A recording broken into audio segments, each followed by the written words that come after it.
3장을 왜 여기다 성령께서 배를 했을까?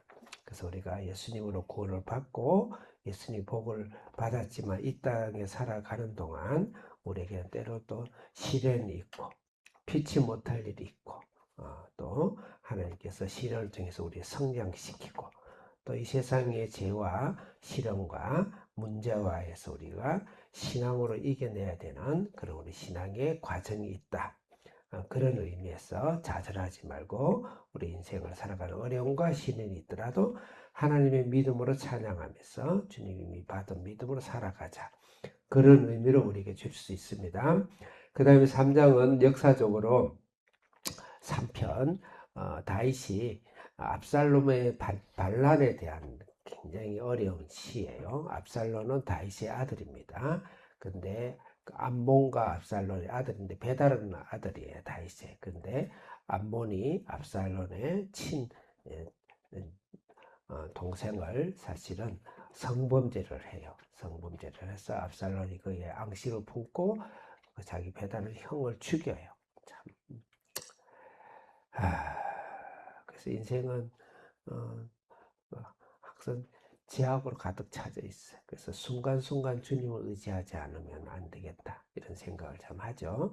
그래서 다윗이 적정한 귀양살이라서 벌을 주는데 이 압살롬이 아주 멋있게 생기고 아주 수가 능랑해요. 다윗을 닮았으니까. 그래서 반란을 일으킵니다.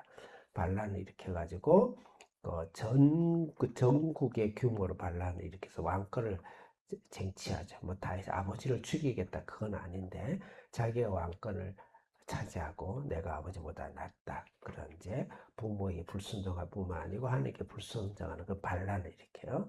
반란을 일으켰을 때 다윗의 우리가 이제 가장 어려운 것이 가족 간의 불화잖아요.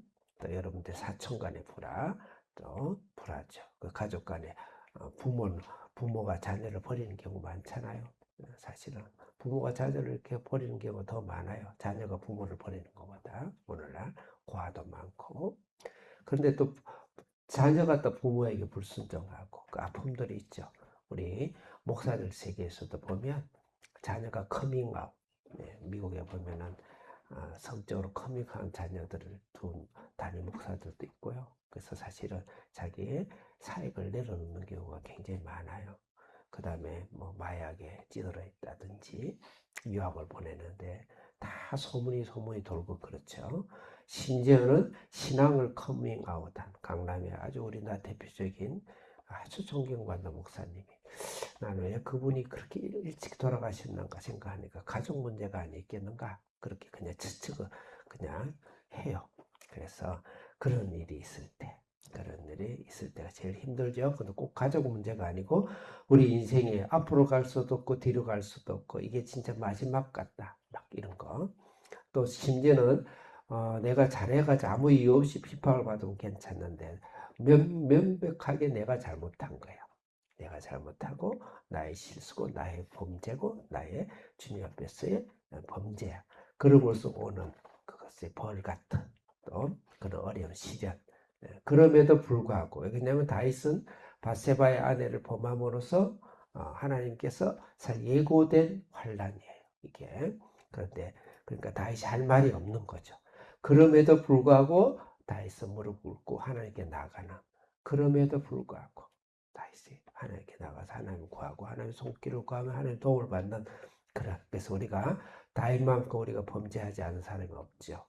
또 치명적인 나의 약점과 허물로 통하여서 모든 사람들이 하늘을 보나 땅을 보나 나는 벌을 받아 마땅하다 그런 입장이 있을 수도 있겠죠. 다윗처럼. 그랬을 때도 주님 우리를 사랑하시고 주님의 사랑 앞에 나아가는 다윗의 진정한 용기. 골리앗을 쓰러뜨린 것이 믿음이 아니고 나의 안에서의 골리앗 심에도 불구하고 주님께 나아가는 것 다윗의 위대함 우리가 보면 좋겠다. 1절 크게 읽겠습니다. 1절 우리 학생들 크게 읽어주세요. 시작.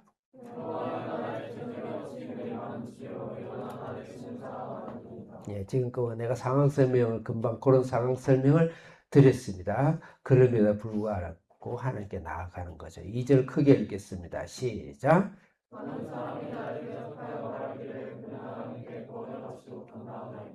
모든 사람들이 자타가 다 세상이 다 나의 잘못을 알죠. 나의 부족함을 알죠.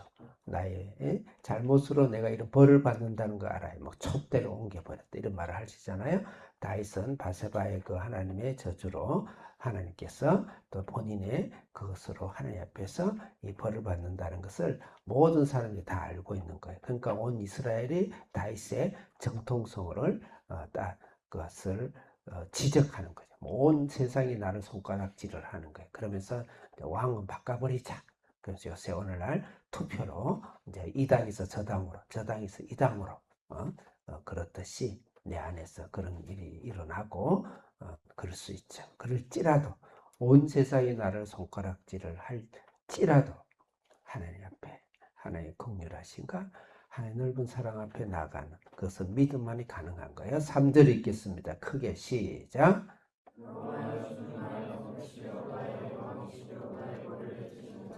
이게 다윗의 이대함이야. 그래서 다윗은 문제를 보지 않습니다. 문제를 쳐다보지 않아요. 문제를 쳐다보지 아니하고 누구를 보느냐? 하나님만 보는 것이야. 나의 문제, 나의 허물, 세상의 비판, 세상의 평가, 또 세상의 결과. 어찌할지라도 그럴수록 다윗은 여호와를 본다. 이게 바로 믿음이에요. 골리앗을 쓰러뜨린 믿음만 믿음이 아니고 이것이 더 큰 믿음이죠. 여호와는 나의 방패시다. 이 어려운 사방에서 오는 그 당시 방패는 사방을 둘러싸는 방패래요. 그래서 이 방패 하나님이 나를 보호하신다는 믿음. 하나님이 나의 영광. 하나님께서 내가 실책으로 임하는 걸 다 잃었지만 하나님 자신이 나의 영광이고 면류관이고 열매라는 거. 나의 머리를 드신다는 것은 수치에서 머리를 숙이는 거죠. 우리가 적군 앞에 머리를 숙이잖아요. 엎드려가지고 얼굴을 못 들죠. 근데 머리를 한 드신다는 것은 나의 수치를 회복시킨다는 거. 반드시 여러분 인생 속에서 사탄이 여러분을 떠들고 웃고 손가락질하고 또 세상 사람들이 내 결과가 그렇게 드러날지라도 하나님 앞에 하나님이 나의 방패시고 나의 면류관이고 영광이고 나의 열매고 나를 회복시키고 수치시키고 나를 다시 들어올리시는 하나님에서 가는 그런 다윗의 신앙으로 하나님을 바라보자. 그 다음에 다윗은 사실은 압살롬을 충분히 능히 이기고도 남을 능력이 있는 사람이에요. 다윗은 천하의 장군이에요. 전 자기 나라뿐만 아니고 그 모든 제국들을 옆에 모든 주인 나라들을 다 사실은 복국으로 만든 분이에요.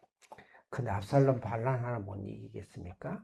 근데 문제가 일어났을 때 다윗은 자기 힘을 의지하지 않고 그 자리를 피하죠. 그 사실은 이제 블레셋 쪽으로 피해갑니다. 예, 그 문제에 정면 대항하지 않고 그럴 때는 문제에서 피해갑니다. 피해가서 하나님을 바라봐야 돼. 그래서 문제에 정면 도전하고 나의 힘으로 뭔가 해치겠다 하지 말고 다윗은 그런 능력이 있어요. 오히려 그 문제에서 떨어졌어. 문제 속에 들어가지 말고 문제를 해결하려 하지 말고 하나님 앞에 피해가는 그런 다윗이 되고 그 다음에 거기 보면 2절에 보면 셀라라는 단어가 있어. 이건 우리가 교훈적으로 봅시다. 셀라라는 것은 쉰다는 말이에요. 예, 이 찬양 음악시잖아요. 찬양을 쭉 하다가 1절 마치면 간주하죠. 1절, 2절 하고 나면 간주해요. 우리 성가대 보면 간주 같은 거 쉰다. 그런 의미예요. 셀라. 그래서 우리 적용이죠. 우리가 문제가 일어날 때는 바로 문제에 대해서 내가 발칵하지 말고 좀 쉬세요. 틈을 주고 조용하게. 하나님 무슨 말씀을 하실까? 하나님은 내 힘으로 하지 말고 잠깐 쉬고 인간적인 노력은 좀 쉬고 하나님이 때를 기다리고 그런 게 필요한 것이에요. 그 다음에 3절에서는 하나님이 하나님 앞에 나아가는 거죠. 4절 읽겠습니다. 시작.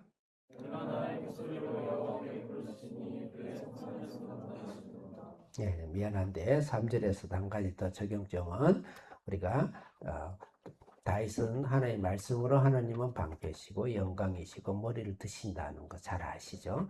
그러니까 다윗은 아마 말씀 하나님이 임재하신가 말씀이 생각이 났을 거예요. 그래서 우리가 문제가 일어날 때는 반드시 하나님의 말씀이 내 속에서 각인되고 생각나도록 우리가 굉장히 큰 순간의 충격을 받으면 머리가 하얘진다 그러죠. 우리가 세상을 어린 일을 당하면 머리가 하얘져. 그러니까 하나님의 말씀이 떠나버리고 하나님 앞에서 하얘져 버리는 거예요. 그렇게 되지 말고 다윗처럼 문제가 크면 클수록 여호와는 나의 방패시요 나의 영광이시요 나의 머리를 드시는 자이다. 그 말씀이 나를 사로잡는 그런 신앙이 되어야 되겠다. 그 다음에 5절 읽겠습니다. 5절 시작. 이 상황에서 어떻게 누워 자고 깨어나고 잠을 잘 수가 있나요? 그렇지 않나요? 이 상황에서 어떻게 잠이 오나요? 네? 불면증과 공황장애와. 네? 근데 다윗은 누워 자고 깨고 한다는 거. 이 말은 무슨 말일까요? 이미 응답되지 않았지만 응답된 믿음으로 받아들이는 믿음이 위대함이에요. 믿음이 돼. 주님 앞에 완전히 응답된 것을 받는다는 것이죠. 이 상황은. 하나님 나의 구원자시라는 것이죠. 세상이 나하고 반대로 가더라도 하나님 나를 구원하고 나를 높이시고 나의 방패시고 나의 영광 면류관이시고 나를 고개를 들이써서 회복시키는 이미 응답을 받은 거예요. 응답이 오기 전에 응답을 받아야 돼. 하나님 응답하실 때는 성령이 체험도 그래요. 내 안에서 나를 완전히 전 내 인간 나의 몸을 사로잡는 확신이 확 들어와요. 기도하고 말씀. 그렇게 해서 그 성령 체험이든 믿음이든 우리 응답된 믿음으로 다윗은 살았다. 7절 읽겠습니다. 시작.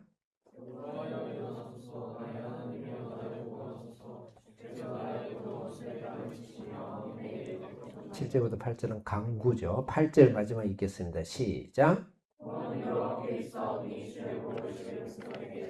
이 개인적인 어려움과 기도가 할 것이 산적하지만 주의 백성을 위해서 기도. 중보의 기도죠. 여러분 중보의 기도는 여러분에게 100배로 돌아옵니다. 기도하겠습니다. 살아계신 하나님 아버지, 다윗의 믿음이 위대함이 무엇인지를 알고 문제가 감당할 수 없는 문제와 시련이 올 때 오히려 하나님의 얼굴을 보고 하나님의 말씀으로 내 속이 가득 채워지고 성령으로 채워지고 하늘의 소망으로 채워지는 그런 다윗의 믿음이 우리 속에 임재하게 해 주시옵소서. 예수님의 이름으로 기도합니다. 아멘. 주님의